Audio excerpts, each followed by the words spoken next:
الذين هم مفاتيح الرحمة ومصابيح الغرر أعوذ بالله من الشيطان الرجيم بسم الله الرحمن الرحيم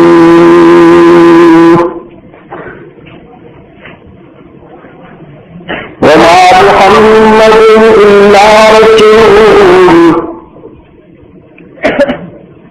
قد خلت من قبله الرسل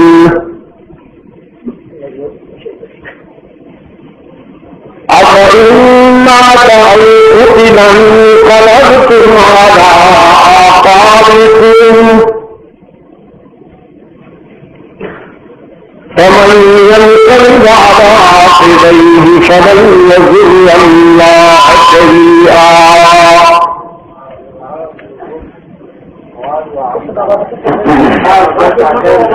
وسيجزي الله الشاكرين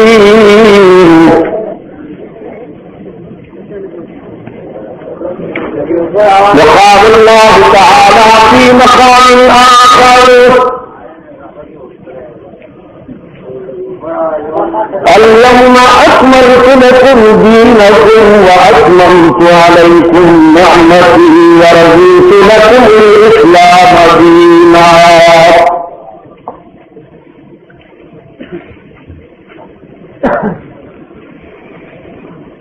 صدق الله مولانا العظيم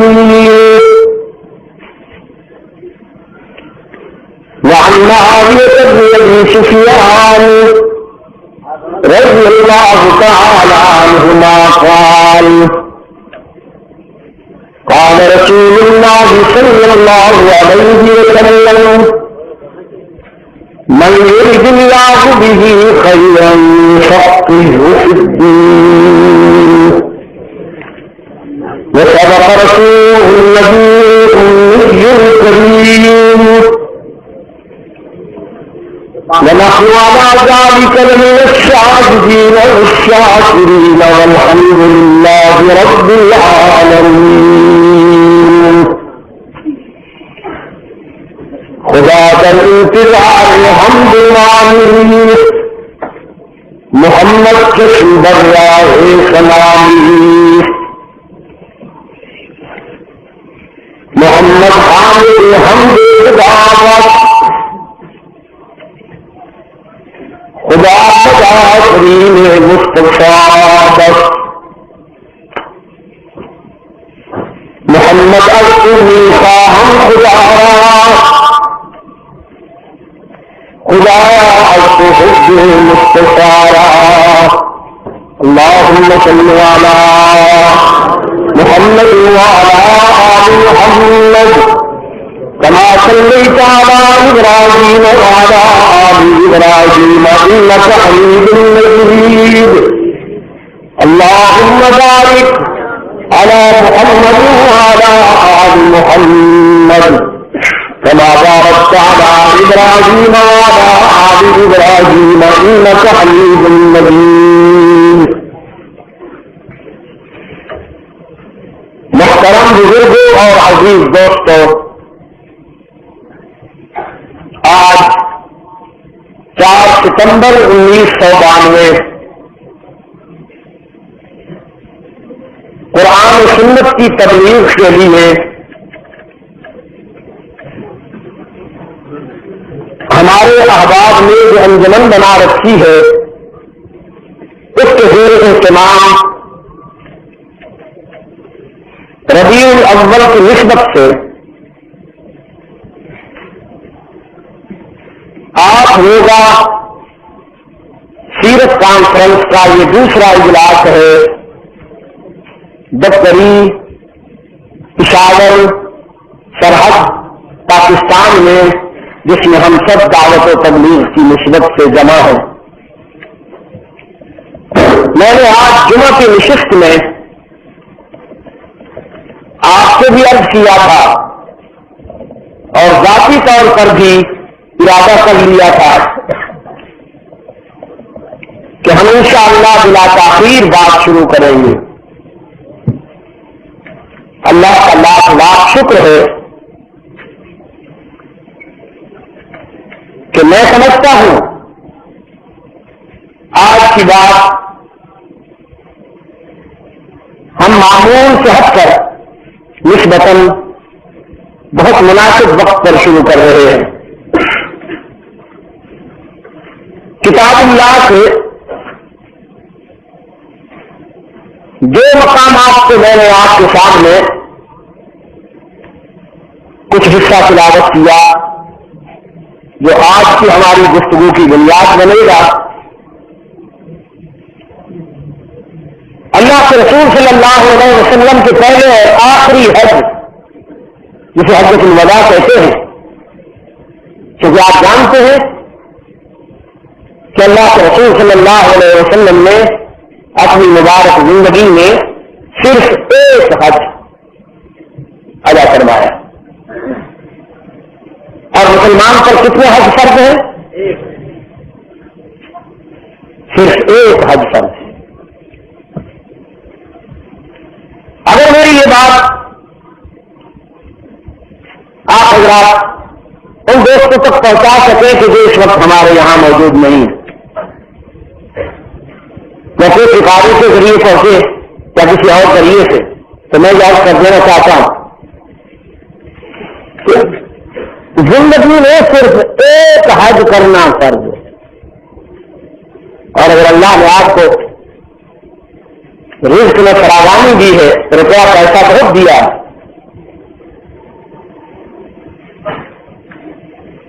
تو آپ اپنے پڑوس میں، اپنے محلے میں، اپنے شہر میں، اپنے ملک میں دیکھیے کہ کوئی بھوکا تو نہیں، کوئی لباس سے محروم تو نہیں، کوئی گھر سے محروم تو نہیں،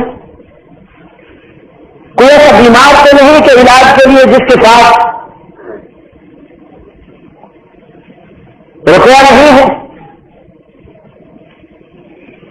اگر آپ کے محلے میں، آپ کے شہر میں، آپ کے علاقے میں کوئی بھوکا موجود ہے، کوئی ستم رسیدہ موجود ہے،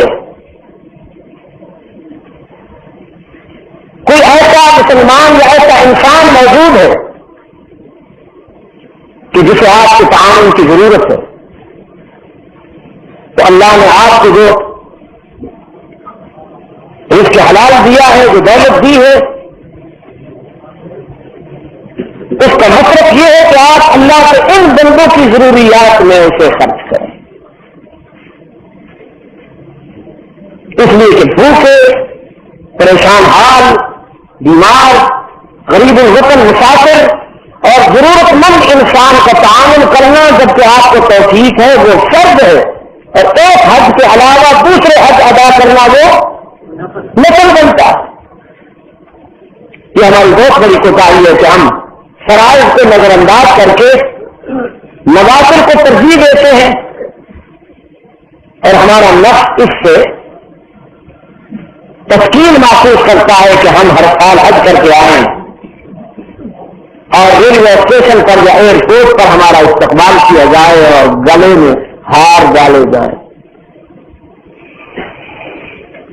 اللہ کے قرب کے لیے میں آپ کو ایک بات بتا دینا چاہتا ہوں، میرے سکون اور نہایت متانت سے میری یہ بات سن لیجیے۔ اگر آپ نے کسی غم زدہ انسان کا غم بانٹ کر اس کے آنسو تقسیم کر لیے اور اپنے دامن میں بھر لیے، اس کے دکھوں کا مداوع کر لیا، تو آپ کے اس چھوٹے سے عمل کا مقابلہ ہزاروں حج بھی نہیں کر سکتے اگر اللہ آپ کو ہزاروں سال کی زندگی دے دے۔ کسی ایک غم زدہ اور ستم رسیدہ انسان کے اگر آپ نے آنسو پوچھ لیے اور کسی روتے ہوئے انسان کے لبوں پر آپ نے مسکراہٹیں بکھیر دی، اس عمل کا مقابلہ آپ کے کئی حج بھی نہیں کر سکتے. اللہ کے رسول صلی اللہ علیہ وسلم نے ایک حج فرمایا اور باقی جو کچھ بھی اللہ کی طرف سے آئے وہ اللہ کے بندوں نے تقسیم کر دیا. اپنی عدالت کے زمانے میں رحمت عالم صلی اللہ علیہ وسلم نماز کے لیے تشریف لے جانے لگے تو ام المؤمنین صدیقہ کائنات سیدہ عائشہ رضی اللہ تعالی عنہا سے پوچھا, حالانکہ تشریف لے گئے تھے, مسلح پر جا کے واپس آئے, اور ام المؤمنین سے پوچھا کہ حسین براغے میں آئے تھے, کچھ تو ہم نے تقسیم کیے, کچھ بچ گئے تھے, وہ کہاں ہوئے؟ اور پھر اللہ کے رسول وہ رکھے فرمایا لاؤ, اور انہیں اللہ کے راستے میں تقسیم کر دیا, ضرورت مندوں تک پہنچایا. فرمایا محمد کو حیا آتی ہے کہ میرے گھر میں کچھ درہم رکھے ہوں اور میں اللہ کے حضور عبادت کرنے کے لیے کھڑا ہو جاؤں.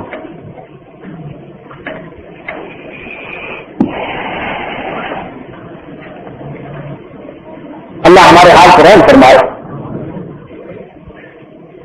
ہم کچھ افسانہ پسند قسم کے لوگ ہو گئے. ہم نے اسلام کی روح کو یا تو سمجھا نہیں, اور اگر سمجھا ہے تو اسے اپنی عملی زندگی میں نظر انداز کر رکھا. اللہ کی عبادت کے بعد یاد رکھیے, اللہ کی عبادت کے بعد سب سے بڑی نیکی اس کے بندوں کا دل جیتنا ہے. حضرت الوداع کے موقع پر یہ آیت کریمہ نازل ہوئی جس میں اللہ نے سرزندہ میں اسلام کو یہ خوشخبری دی ہے کہ ہم نے تمہارا دین مکمل کر دیا, تم پر نعمتوں کے اتمام کا فیصلہ کر لیا, اور ہم نے تمہارے لیے اسلام کو ضابطۂ حیات منتخب کر لیا. سیرت اسرار کائنات کا یہ پہلو آج میں آپ کے سامنے اس لیے بیان کروں گا کہ ولادت کے تذکرے تو ہوا کرتے ہیں, صرف تذکرے نہیں ہوتے,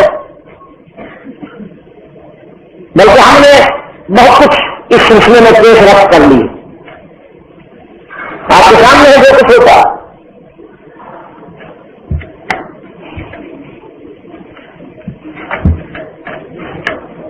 خوشی اور غم, یہ دونوں کیفیتیں امتحان بن کر آتی.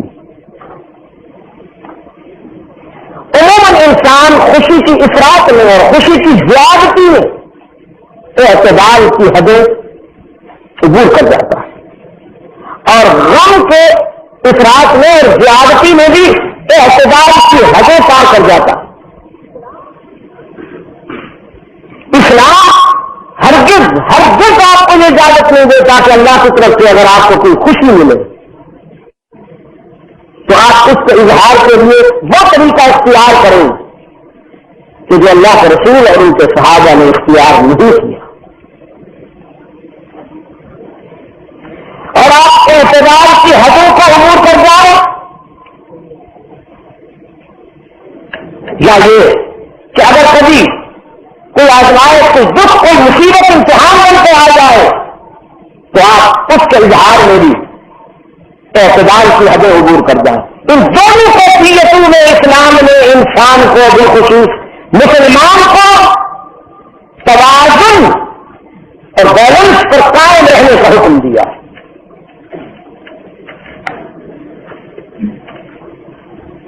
حضرات صحابہ رضوان اللہ تعالی علیہ مجمعین کو اللہ کے رسول صلی اللہ علیہ وسلم کی بعثت اور ولادت پر ہم سے زیادہ خوشی تھی, کیونکہ ہم رحمت عالم صلی اللہ علیہ وسلم کی محبت و عقیدت میں وہ مقام نہیں رکھتے جو صحابہ رسول کا تھا,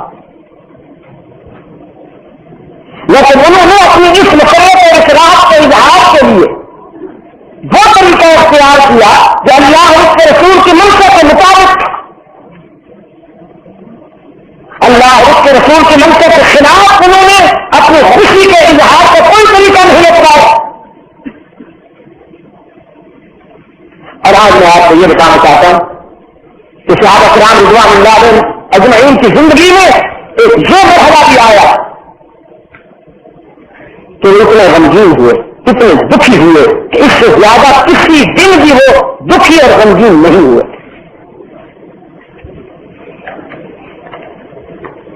قرآن کریم کی یاد جب نازل ہوئی تو ہلکا رسالت میں خوشی کی لہر دوڑ گئی. صحابہ کرام رضوان اللہ علیہ اجمعین نے ایک دوسرے کو مبارکباد کہی. تکمیل دین کی بشارت آئی ہے اللہ کی طرف سے, نعمتوں کے اتمام کی خوشخبری آئی ہے اللہ کی طرف سے, اور اسلام نے اللہ نے اسلام کو ہمارے لیے ضابطہ حیات منتخب کر لیا ہے. بہت بڑی خوشی تھی. لیکن راحت و مسرت کے انہی لمحات میں ایک روشن ضمیر کی آنکھیں برس پڑی, ایک روشن ضمیر کے آنسو جاری ہو گئے. اور پشاور کے دوستوں, وہ رونے والا کوئی معمولی آدمی ہوگا تو شاید اسے نظر انداز کر دیا جاتا کہ ہنستا ہو یا روئے, ہمیں کیا. یہ رونے والا وہ شخص تھا کہ اسلام میں اس کی مسکراہٹیں بھی معیار ہیں, اس کے آنسو بھی معیار ہیں. حلقہ رسالت کا مستند اور معتمد کردار سیدنا ابو بکر صدیق رضی اللہ تعالی عنہ. صحابہ کرام رضوان اللہ علیہ اجمعین نے صدیق اکبر کے آنسو دیکھے. کہ ابو بکر آج آپ کا رونا ہماری سمجھ میں نہیں آیا. آج تو وحی کی سزاؤں نے ہمارے دل و نگاہ کے دروازے پہ دستک دے کر یہ بشارت دی ہے کہ اللہ نے تمہارا دین مکمل کر دیا, تم سے نعمتوں کا اتمام ہو گیا, اسلام کو اللہ نے تمہارے لیے پسند کر لیا. آج کے دن آپ کی آنکھوں میں آنسو ہماری سمجھ سے دعوت کر ہیں. صدیق اکبر رضی اللہ تعالی عنہ نے فرمایا, اس پر میں بھی خوش ہوں کہ دین کی تکمیل نعمتوں کے اتمام اور اسلام کے انتخاب کی خوشخبری سنائی گئی. اس پر تو میں بھی خوش ہوں, لیکن جس بات نے مجھے رلایا ہے شاید وہ تم نہیں سمجھے. یہی وہ 3 اہداف تھے جنہیں مکمل کرنے کے لیے میرا محبوب آیا تھا. جب یہ 3 اہداف مکمل ہو گئے تو اب ڈرتا ہوں, دل دھڑکتا ہے کہیں میرا محبوب مجھ سے جدا نہ ہو جائے. تب جا کے حضرات صحابہ کرام رضوان اللہ علیہ اجمعین کی سمجھ میں آئے کہ ابو بکر کے فکر و تدبر کی گہرائی کا کیا عالم ہے. واقع سے سر رسول کہا گیا ہے نا صدیق اکبر کو رضی اللہ تعالی عنہ. اگر آپ کی اونچی آواز سے رضی اللہ تعالی عنہ کہہ دیتے تو سزائیں معطل ہو جایا کریں. یہاں کی سزائیں ترقی ہے ان جملوں کے لیے. آپ یہ جملے ان ہواؤں میں اور ان سزاؤں میں تحلیل کیجیے. پشاور کے دوستوں, صدیق اکبر رضی اللہ تعالیٰ عنہ اس دن بھی رو دیے تھے جس دن اللہ کے رسول صلی اللہ علیہ وسلم نے وفات سے چند روز پہلے مسجد نبوی میں خطبہ ارشاد فرمایا. سفر کے آخری ایام میں اللہ کے رسول صلی اللہ علیہ وسلم علیل ہوئے.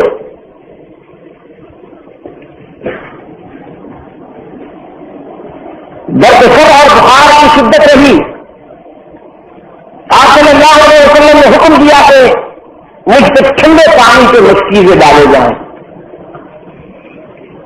رحمت عالم صلی اللہ علیہ وسلم پر تعمیر ارشاد میں ٹھنڈے پانی کو انڈیلا گیا تو آپ کی طبیعت میں راحت ہوئی, سکون آیا. آپ صلی اللہ علیہ وسلم نے اس موقع پر خطبہ ارشاد فرمایا.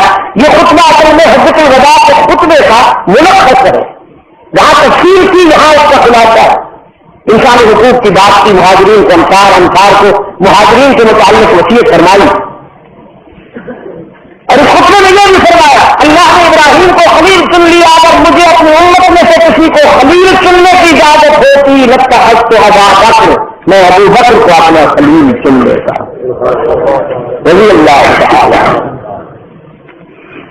لیکن اسلامی اخوت محبت پہ انحصار کرتا ہوں. اسی خطبے میں آپ صلی اللہ علیہ وسلم نے یہ بھی ارشاد فرمایا کہ میں نے سب کے احسانات کا بدلہ ادا کر دیا. جس کسی نے جتنا احسان مجھ پہ کیا تھا، اللہ کا خبر مکہ ہے، جس کسی نے جتنا بھی احسان مجھ پہ کیا تھا میں نے ان سب کا بدلہ دے دیا. لیکن ابو بکر میرا وہ محسن ہے کہ اس کے احسانات کا بدلہ میرا رب ادا فرمائے.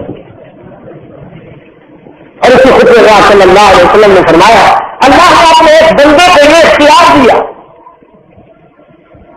کہ اگر تمہیں دنیا میں رہنا پسند ہو تو ہم تمہاری خواہش کے مطابق دنیا کی زندگی میں اضافہ کر دیں،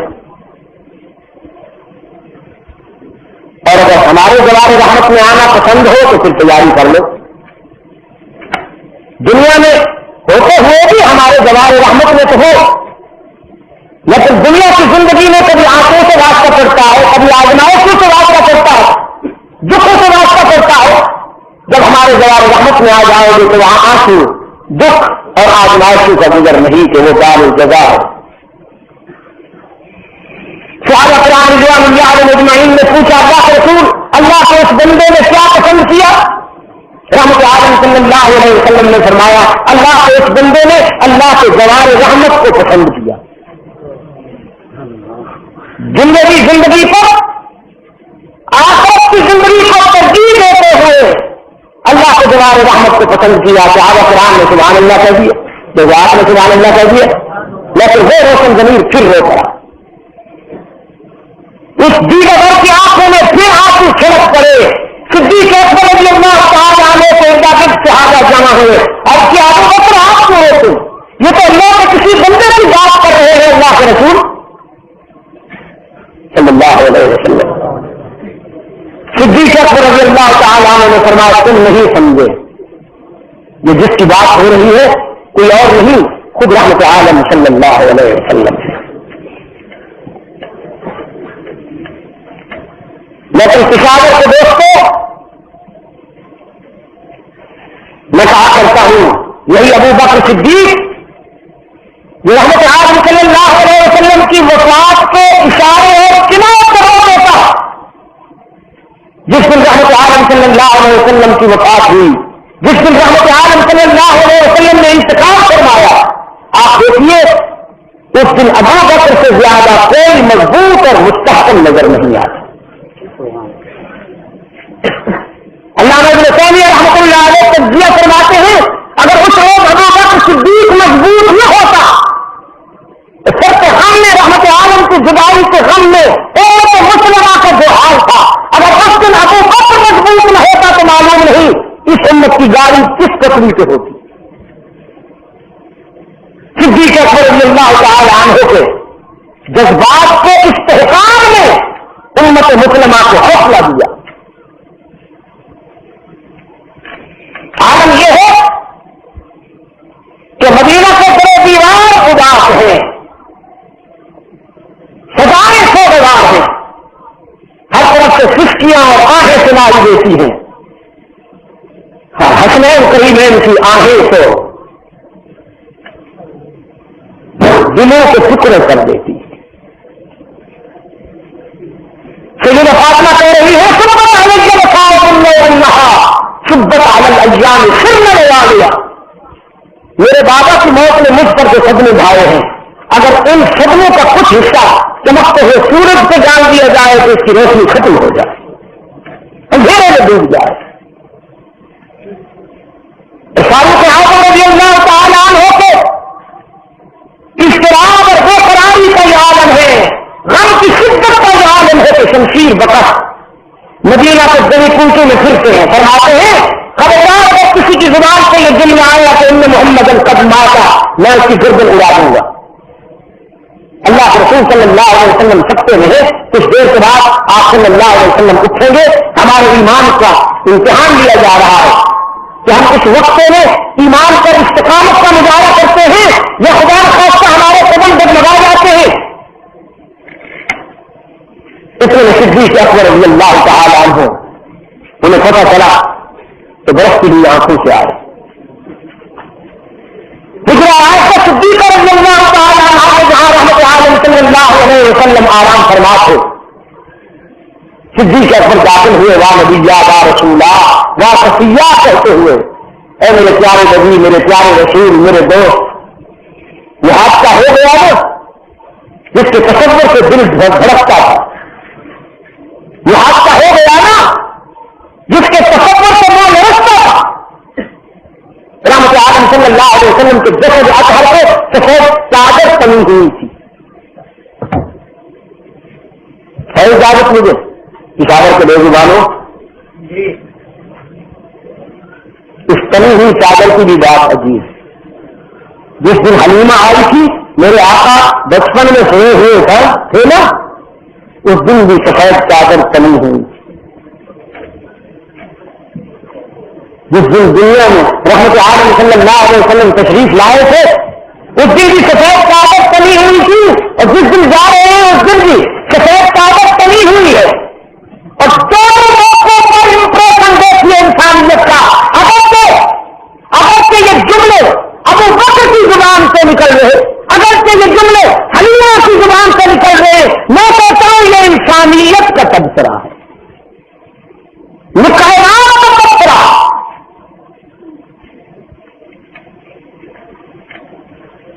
حوازن کے قبیلے کی بادیاں نشین عورتیں جو بچوں کو ہر کام اٹھانے آیا کرتی تھی، ہاشمی خاندان کے بڑے بڑے گھرانے کے بچوں کو پالتی تھی تاکہ معاوضے میں ہمیں کچھ ملے گا.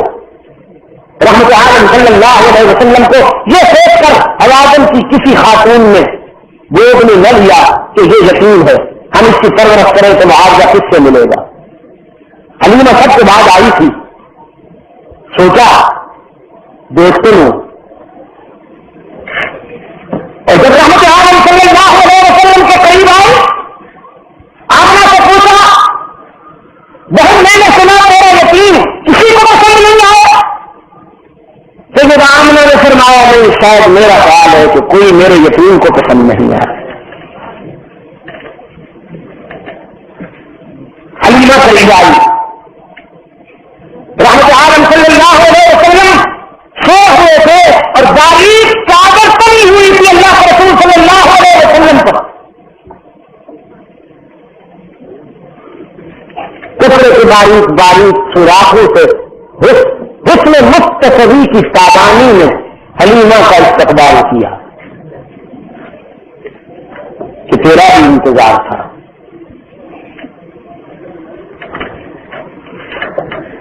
حلیمہ نے دیکھا اور دیکھتی چلی گئی، اٹھایا اور سینے سے لگا لیا. اگر کہ ان تاثرات کو منظور تو حسان ابن ثابت نے بات نہیں کیا، لیکن شاید حلیمہ نے اسی وقت کہہ دیا. اس نے شاعری نہیں کی، عشق ضرور تھا.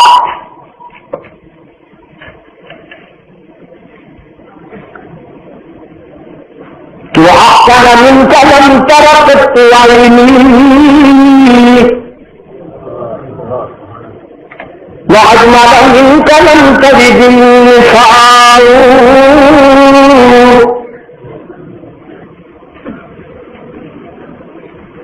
تجھ سے زیادہ حسین تو آج تک میری آنکھوں نے نہیں دیکھا. شادی فرماتے تھے سید اللہ کا بخاری رحمت اللہ تعالی علیہ، فرماتے اگر میں ہوتا نا اس دور میں تو حسان سے کہتا آئینی کے بجائے آئینین کہو.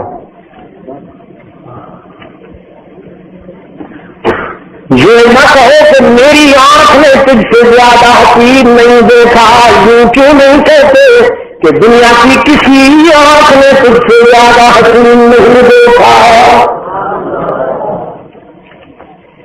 وہ آسمان من کا من ترقت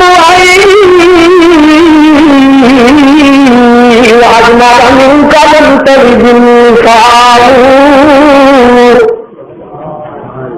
تجھ سے زیادہ جمیل تو کسی ماں نے جنا ہی نہیں.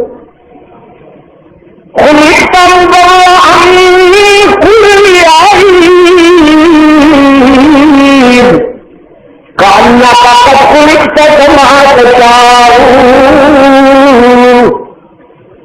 اب دنیا کے یقین تجھے تو ہر نقص سے پاک بنایا بنانے والے نے،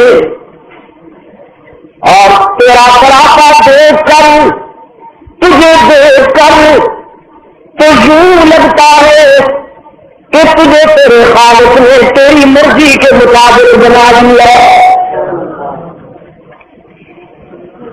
باقی ساری کائنات کو اپنی مرضی کے مطابق بنایا.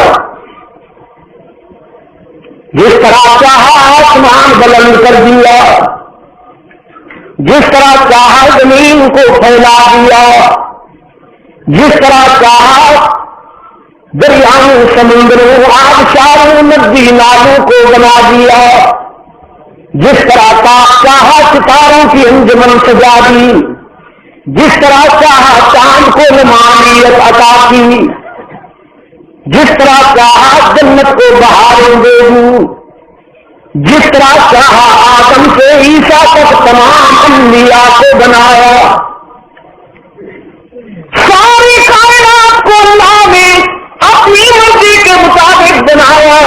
تو اللہ کا قد خلقت کما تشاء. حسان بن ثابت فرماتے رضی اللہ تعالیٰ عنہ، جب تیری تخلیق کا مرحلہ آیا تو تیرے بنانے والے نے پوچھا شہر تجھ سے میرے محبوب بتا تجھے کیسے سجاؤں، تجھے کیسے سنواروں. جس طرح تیرا ذوق چاہتا گیا اسی طرح دست قدرت تیرے نقش بناتا گیا.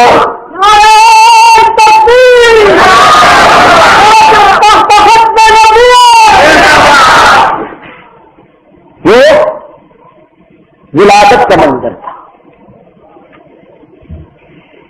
وہ ولادت کا منظر تھا. حسان بن ثابت نے عربی میں کہا اور شادی میں فارسی میں کہا. پہلے بھی کسی موقع پہ میں نے عرض کیا ہوگا، آج پھر میرا دل چاہتا ہے کہ ہزار صبح بہار نگاہی چکدش، جنوب سایہ زلف سیاہی چکدش.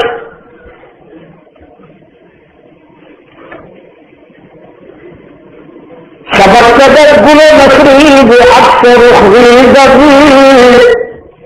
چمن چمن گل نسرید یہ اکثر خرید سبق قدر گل خنداز راہی چکدش. میرے محبوب ایک نظر اٹھا کے دیکھے تو ہزاروں بہاریں تشکیل پا جائیں. ترجمہ اپنے ذوق کے مطابق کروں گا لفظی میں. میرا محبوب ایک نگاہ اٹھا کے دیکھے تو ہزاروں بہاریں تشکیل پا جائیں. میرے محبوب کی زلفوں کی مستی سے راتوں کی سیاہیاں معطر ہو جائیں. میرا محبوب جن راہوں سے گزرے گلشن مہکتے نظر آئے. چمن چمن گل نسرید اکثر خرید سبق سبق گل خنداز راہی چکدش. بپوشگاہ جمالت جلال سربت کہ خنداؤں کے تبسم کے جاہی چکدش. میرے محبوب کے تبسم کے شاہی وقار قربان جائے. میرے محبوب کی ایک مسکراہٹ سے سکندرانہ جلال قربان جائے.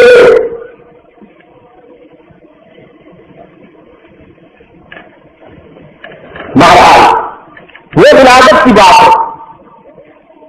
صدیق اکبر رضی اللہ تعالیٰ نے حجرہ عائشہ میں قدم رکھا رضی اللہ تعالیٰ عنہ. رحمت عالم صلی اللہ علیہ وسلم کے جسد اطہر سے سفید چادر تنی ہے. چہرہ انور سے کپڑا اٹھایا صدیق اکبر نے. رحمت عالم صلی اللہ علیہ وسلم کا ماتھا چوما اور ایک جملہ ارشاد فرمایا طبت حیا ومیتا، دنیا کے سارے حکیم موت کے بعد حکیم نہیں رہتے، موت سب حکیموں کا حکم چھین ہوتی ہے میرے معبود، تو دنیا کا منفرد حکیم ہے کہ موت بھی تیرے حکم کا کچھ نہیں بگاڑ سکتی، تو موت کے بعد بھی اتنا ہی حکیم ہے جتنا زندگی میں حکیم۔ پھر ارشاد فرمائے اللہ آپ پر کبھی دو موتیں جمع نہیں کرے گا، رحمت عالم صلی اللہ علیہ وسلم پر پھر چادر کہانگی، اس میں سارا مدینہ جمع ہو گیا یہ سننے کے لیے، یہ جاننے کے لیے کہ ابو بکر کیا کہتا ہے۔ پھر آپ نے رضی اللہ مجھے ہر مرتبہ کہنا پڑے گا، میرے لیے تو کوئی تکلف کی بات نہیں، میں تو کہتا رہوں گا، لیکن آپ کے لیے یہ شایا نشان نہیں، جب ایک مرتبہ کہہ دیا جائے اور اشارہ کر دیا جائے کسی اچھی بات کی طرف، پھر اسے بھولنا نہیں چاہیے، اسے اپنا لینا چاہیے۔ کچھ لوگ یہ اپنے اپنے پیرنٹس کی بات ہے، انڈیا میں ایک صوبہ ہے گجرات، وہاں سے مسلمانی میں نے دیکھی ہے، ان میں ایک خوبی ہے، ان کے آباء و اجداد نے یہ طرز اپنایا کہ انبیاء علیہ السلام کے ناموں پر اپنے بچوں کے نام رکھے، آدم، یعقوب، ابراہیم، اسماعیل، موسیٰ، ہارون، یونس، انبیاء کے ناموں پر۔ جب میرا وہاں جانا ہوا سن 80، 81، 82 سے، تو میں نے ان سے کہا کہ اس دور کی بات کی کہ آپ کے آباء و اجداد نے انبیاء علیہ السلام کے ناموں کی اشاعت کے لیے آپ کے نام انبیاء کے ناموں سے منسوب کیے، اللہ انہیں جزائے خیر دے، لیکن اب یہ کام ہو چکا، اب آپ ایسا کریں کہ صحابہ کے ناموں پر اپنے بچوں کے نام رکھیں۔ چند نام میں نے اس سلسلے میں انہیں گنوائے، اور بچیوں پر امہات المومنین اور بنات رسول کے ناموں پر نام رکھیں۔ آپ یقین فرمائیے کہ میری معلومات کے مطابق اس وقت تک ہزاروں بچوں اور بچیوں کے نام صحابہ کرام اور صحابیات اور امہات المومنین کے ناموں پر رکھے جا چکے ہیں، اور وہ رکھ رہے ہیں۔ بس ایک بات بتا دوں، میں بہت مخلص مسلمان ہیں گجرات کے مسلمان۔ ایک اور خوبی بھی میں بتاتا چلا جاؤں، اس وقت عالمی سطح پر دعوت و تبلیغ کا جو کام ہے، شیخ محمد الیاس رحمۃ اللہ تعالی علیہ کی تبلیغی جدوجہد کو سب سے زیادہ ان لوگوں نے سپورٹ کیا ہے۔ یورپ میں، افریقی ممالک میں، ادھر میں ایشیائی ممالک میں، جہاں کہیں میں گیا ہوں، سب سے زیادہ تبلیغی جماعت میں گجرات کے مسلمانوں کا کردار نظر آیا۔ اور جب دارالعلوم دیوبند سے کچھ علماء کرام یہاں گجرات میں آئے، شامل کاشمیری رحمۃ اللہ تعالی علیہ، شیخ بدر عالم رحمۃ اللہ تعالی علیہ، اس طریقہ کار میں کسی بات پر ذرا اختلاف ہو گیا انسانی نقطہ نظر سے، اور جب وہ یہاں گجرات آ گئے اتنا بڑا ادارہ قائم کر دیا ہے مسلمانوں نے، گجرات کے مسلمانوں نے، کہ اس وقت وہ بھی ایک دوہا نظر آتا، اتنی عظیم یونیورسٹی بنا ڈالی ہے انہوں نے، جامعہ اسلامیہ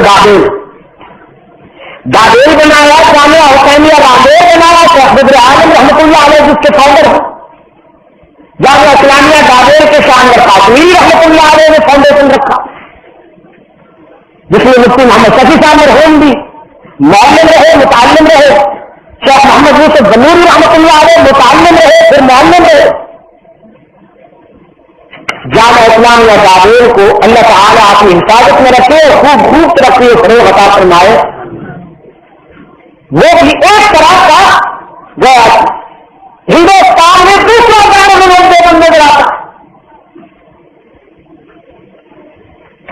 میں نے اس کے جلسہ تقسیم اسناد میں پچھلے سال جب شرکت کی تھی تو اس وقت دورہ حدیث کے طلباء کی تعداد 650. اللہ کا اتنا فضل و کرم ہے ان مسلمانوں کا کہ اگر ایک اچھی بات ان کی سمجھ میں آ گئی تو بس پھر نوازش سے اسے پکڑ لیا. بار بار نہیں کہنا پڑا ان کو. تو یہ بات صرف ایک بات کہنے کے لیے میں نے تو بہت سی باتیں آپ کو بتا دی, پھر مجھے کہنا نہ پڑے. صحابہ کرام رضوان اللہ اجمعین ذرا ہے یہ معلوم کرنے کے لیے کہ فاروق اعظم رضی اللہ تعالیٰ عنہ کو شمشیر بقت ہے اور یہ کہتے ہیں خبردار اگر کسی کی زبان پر یہ جملہ آیا کہ ان محمد القدمات رحمت عالم صلی اللہ علیہ وسلم نے وفات پائی ہے تو ان کا کہنا یہ ہے کہ میں گردن اڑا دوں گا. ذرا دیکھیں آج کے دن ابو بکر کیا کہتے ہیں رضی اللہ تعالیٰ عنہ کہ ابو بکر کی بات ہر سے آخر ہے امت میں. مدینہ کی جگہ ہے, ان میں فاروق اعظم بھی آئے رضی اللہ تعالیٰ عنہ. حضرت صدیق اکبر رضی اللہ تعالیٰ عنہ نے امت مسلمہ کو خطاب کیا, خطبہ مسلمہ پڑا, فاروق اعظم کو قریب بلا لیا. ابن خطاب کہا ہنا آپ ذرا قریب آئیے اور میرے سامنے بیٹھے. فرمایا ان اللہ امر محمد صلی اللہ علیہ وسلم وابقا زندہ لوگوں کی طرح ان اللہ امر محمد صلی اللہ علیہ وسلم وابقا. یہ جو میرے پیچھے بیٹھے ہیں یہ دوسرا آسمیت میں پہنچ گئے. وہ بھی بولے نا ان سعادتوں میں سب شامل ہو جائیے نا میرے عزیز اور میرے بزرگ. ان اللہ امر محمد صلی اللہ علیہ وسلم وابقا. اللہ نے اپنے معبود کو دنیا کی زندگی عطا فرمائی, جب تک چاہا دنیا میں زندہ رکھا, اور رحمت عالم صلی اللہ علیہ وسلم نے بھی دنیاوی زندگی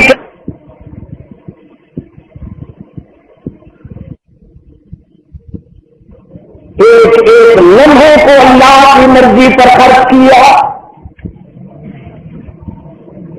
4 شعبے ذکر کیے ہیں صدیق اکبر رضی اللہ تعالیٰ عنہ نے. 4 اہداف ذکر کیے ہیں رحمت عالم کی حیات طیبہ کے. فرمایا حتی قام دین اللہ واظہر امر اللہ وبلغ رسالۃ اللہ وجاہد فی سبیل اللہ.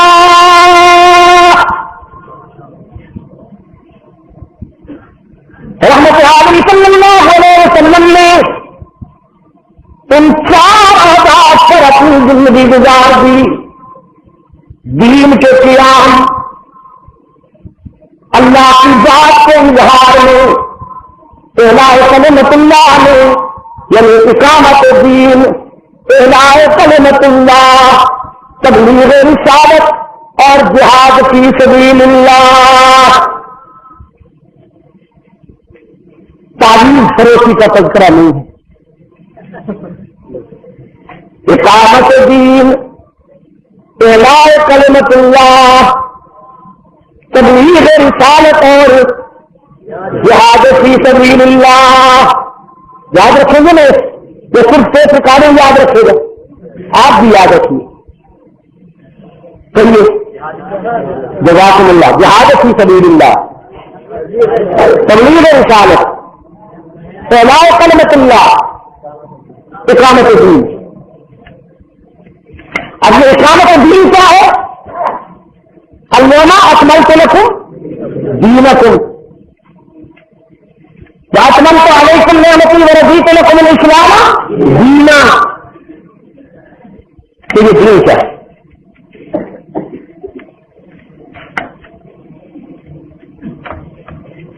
یہ پہلے بتاؤں یا خطبہ پورا کر لوں؟ خطبہ پورا کر لوں. ان اللہ امر محمد صلی اللہ علیہ وسلم وغرقا حتی قام دین اللہ واظہر امر اللہ وبلغ رسالۃ اللہ وجاہد فی سبیل اللہ ثم توفاه اللہ علی ذلک وقد ترککم علی الطریق فإن منكم الله ربه فهو حي لا يموت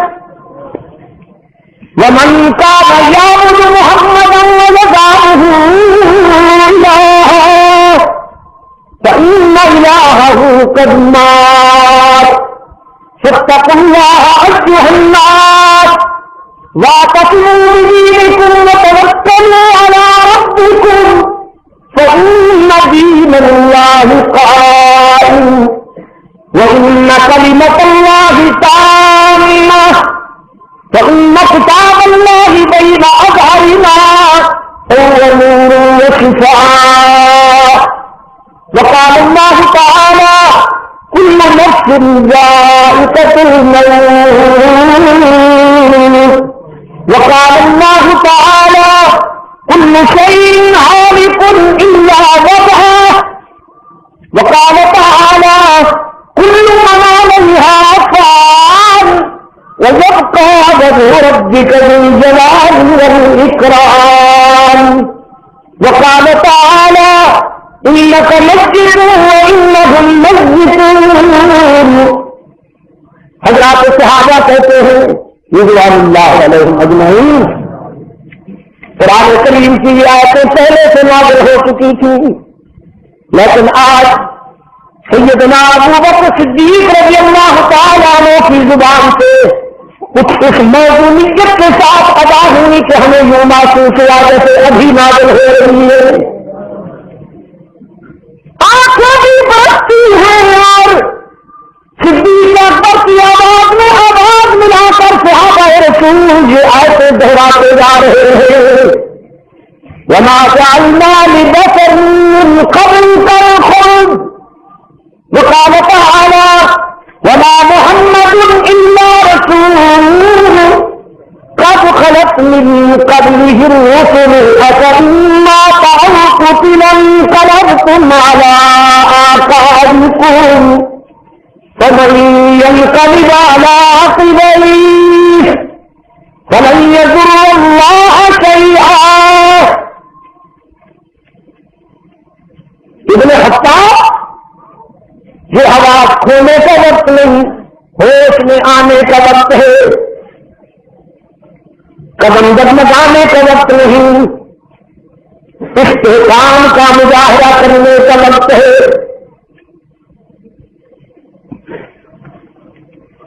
رحمت للعالمین صلی اللہ علیہ وسلم ہمارے محبوب ہیں، معبود نہیں.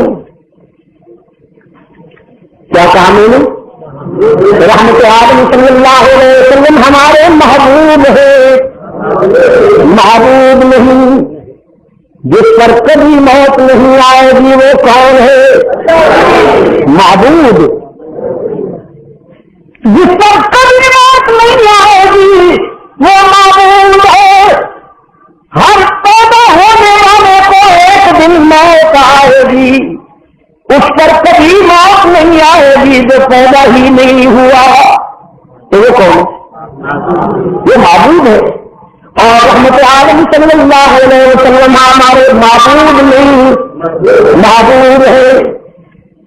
اللہ کے برگزیدہ نبی، اللہ کے برگزیدہ پیغمبر اس سے پہلے بھی اس دنیا میں آئے اور اپنے اپنا مشن پورا کر کے اللہ کے جوار رحمت میں چلے گئے.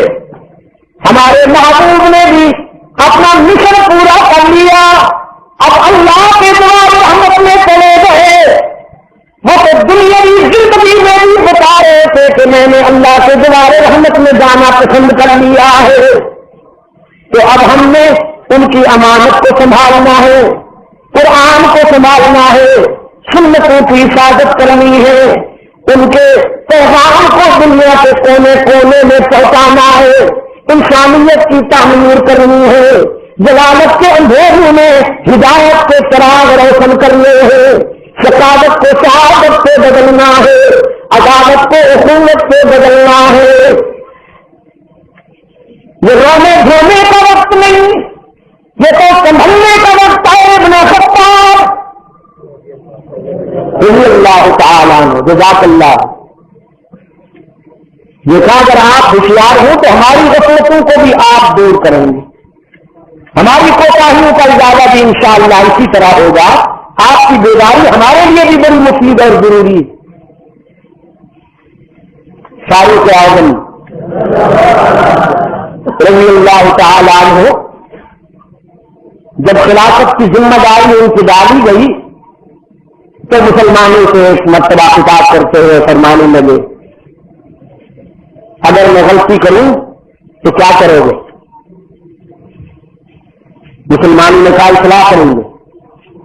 فرمایا اگر ٹیڑھا چلوں تو کیا کرو گے؟ ایک بدو میں تلوار سیدھی کر کے فرمایا اس سے آپ کو سیدھا کریں گے. اس پر غضبناک نہیں ہوئے, قانون حرکت میں نہیں آیا. ایک اعرابی, ایک بدوی امیر المومنین کے سامنے نقشائی کی ضرورت کرتا, اللہ کے حضور شکر گزار ہوئے اور فرمایا رب العالمین تیرا شکر کس زبان سے ادا کروں؟ تیری امت میں ایسے لوگ موجود ہیں کہ اگر ہم ٹیڑھا ہوں تو ہمیں سیدھا کر سکتے ہیں. آپ کی بیداری ہمارے لیے بھی بڑی مفید ہے. تو 4 آواز صدیق اکبر رضی اللہ تعالیٰ عنہ کے خطبے میں آ رہے ہیں. اقامت دین, اعلاء کلمت اللہ, تبلیغ رسالت اور جہاد فی سبیل اللہ سے میں عرض کر رہا تھا. یہ اقامت دین کا, اس کے لیے میں آپ کو ایک اور خطبہ قرآن کریم کا ایک اور بڑا سیدنا یوسف علیہ نبینا علیہ التسلیم, جو انہوں نے مصر کی جیل میں اپنے ہم سجن, اپنے قیدی نوجوانوں کے سامنے ارشاد فرمایا جنہوں نے حضرت یوسف سے خواب کی تعبیر پوچھی. یہ دونوں نوجوان بادشاہ کو قتل کرنے کی سازش میں گرفتار ہوئے تھے. ایک بادشاہ کا ساتھی تھا اور ایک کک تھا. جی باورچی کھانا بنانے والا کک. ان دونوں پر الزام تھا کہ انہوں نے بادشاہ کو قتل کرنے کی سازش کی ہے اور زہر ملا دیا ہے کھانے میں. یہ جیل میں تھے, قید کے ایام گزار رہے تھے کہ حضرت یوسف علیہ السلام بھی آ گئے. اب صورتحال یہ تھی کہ یوسف علیہ السلام موحد ہیں اور یہ دونوں مشرک عقیدے میں فرق ہونے کی وجہ سے ذرا دوری رہتی ہے. لیکن جب انہوں نے خواب دیکھے, وہ خواب کتنے خطرناک تھے کہ دونوں بے قرار ہوئے اور یوسف علیہ السلام کی خدمت میں آئے. قال احدهما اني اراني اكل خمرا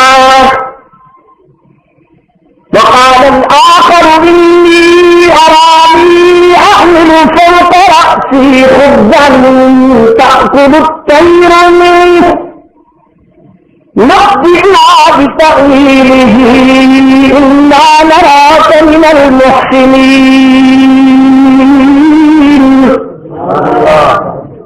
سیدنا یوسف علی قائدنا علیہ التسلیم کی خدمت میں دونوں نے عرض کیا ہم نے خواب دیکھا ہے. ایک نے کہا میں نے دیکھا ہے روٹیاں لے کے جا رہا ہوں پرندے نوچ رہے ہیں. دوسرے نے کہا میں نے دیکھا ہے کہ انگور نچوڑ رہا ہوں شراب کشید کر رہا ہوں.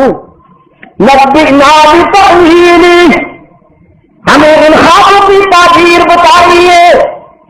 جناب یوسف نے فرمایا لا یأتیکما طعام ترزقان الا نبأتکما بتأویلہ قبل ان یأتیکما. تمہارے خوابوں کی تعبیر بتائی جائے گی. زیادہ دیر نہیں لگاؤں گا. کھانا آنے سے پہلے تعبیر بتا دوں گا.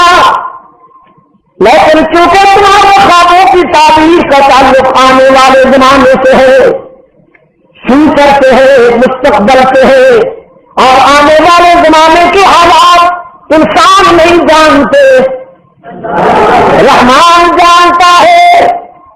کل کیا ہوگا کون جانتا ہے. جزاکم اللہ. کل کیا ہوگا کون جانتا ہے.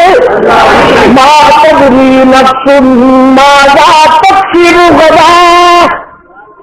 کل کی باتیں جاننے والا کون. لیکن تمہارے خوابوں کی تعبیر کا تعلق آج سے نہیں کل سے ہے. اور جب میں تمہارے خوابوں کی تعبیر بتاؤں اور وہ ہوگی کل سے متعلق مستقبل سے متعلق تو کہیں تمہیں شرک کے جراثیم نہ لگ جائے اور یہ نہ محسوس کرے کہ اللہ بھی علم غیب رکھتا ہے اور اس کا نبی عالم غیب ہوا کرتا ہے. نہ عالم غیب اللہ کے سوا کوئی نہیں. میں جو تمہارے خوابوں کی تعبیر بتاؤں گا وہ میرے علم غیب کے نتیجے میں نہیں ہوگی. ذالکم مما علمنی ربی.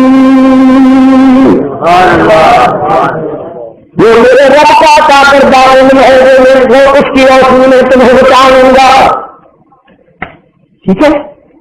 لیکن تعبیر بعد میں تبلیغ پہلے.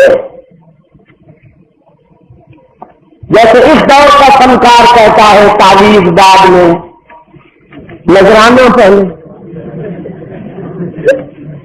یوسف علیہ السلام نے فرمایا تعبیر بعد میں تبلیغ پہلے. سوچا ان کو مطلب پڑ گیا ہے مجھ سے, غرض پڑ گئی ہے, اور انسان کی فطرت ہے جب اس کو مطلب ہے تو یہ بڑی توجہ سے بات سنتا ہے, چاہے الٹی سیدھی بات ہی کیوں نہ ہو, بڑی توجہ سے سنتا ہے. اور جب اس کو غرض نہ ہو مطلب نہ ہو تو کام کی بات میں نہیں سنتا. وقت نہیں ہے پھر کبھی اپنا مصروف. ٹھیک کہہ رہا ہوں. ہمارے لیڈر صاحب اللہ ان کو سلامت رکھے نہا رہے ہیں, اور ایک ایسے آدمی کی ان کو ضرورت ہو کہ جن کی یہ انتظار کر رہے ہیں. مثلا شاہ صاحب نے آنا تھا جلسے کے لیے اور ان کا رابطہ نہیں ہو رہا تھا. میں نے وہاں سے فون کیا, یہ اس وقت غسل خانے میں نہا رہے ہیں. فون ان کے فرزند نے سنا ہمارے عزیز استاد احمد نے, اور وہ چونکہ میں دور سے فون کر رہا تھا ملتان سے, اس نے پوچھا کہ کون بول رہے ہیں. میں نے اپنا نام بتایا تو اس نے دیر سے کہا شاہ صاحب ہے. اب ان کو غسل خانے میں انہوں نے جب چھوڑ لیا نا کہ شاہ صاحب کا فون ہے تو وہیں سے کہیں گے بیٹا صاحب ابھی آتا ہوں فون بند نہ کرنا. مطلب ہے نا کہ پتہ نہیں پھر رابطہ ہوتا ہے کہ نہیں ہوتا. میں اتنی مرتبہ فون کر چکا ہوں یہ ملتے نہیں. اب ان کا فون آ گیا تو فون بند نہ کرنا, ابھی آپ کو گاڑ سے باہر آ گئے. لیکن اگر کسی کا انہوں نے قرضہ دینا ہے اور کسی قرض خواہ نے فون کر لیا آگے بیٹھے ہوئے ہیں تو مجھے خطرہ ہے کہ یار میں بیٹے سے کہہ دوں بتا دو اور وہ دکان پر گئے ہوئے ہیں. اللہ نہ کرے ایسا ہو. لیکن میں اس بات کہہ رہا ہوں انسانی نفسیات کچھ اس قسم کے ہیں کہ جب کس کا فرض ہو کسی سے مطلب ہو تو آپ بڑی توجہ سے سنتا ہے.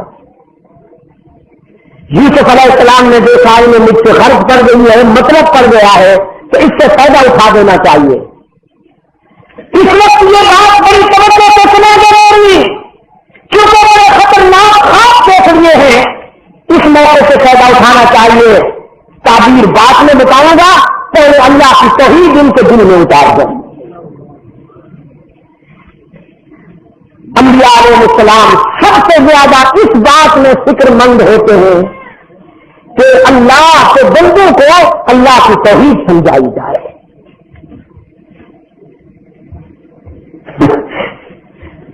ایک منظر مجھے بڑا یاد آتا ہے.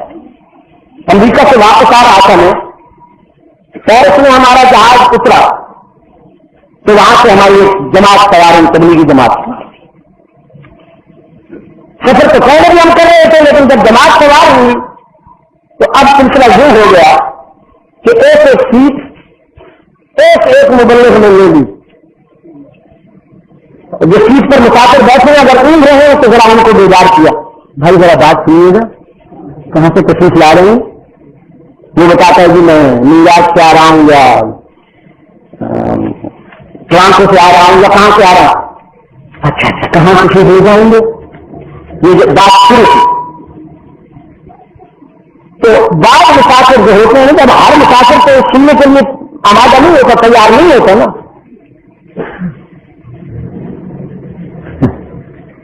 آج میرا ایک عزیز آیا میرے پاس, ملاقات کے لیے بڑی عجیب بات کہی اس نے کہ انسان کو اپنے مشن میں مخلص ہونا چاہیے.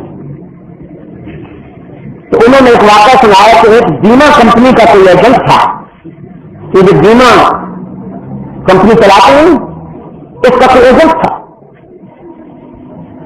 تو وہ اس کے متعلق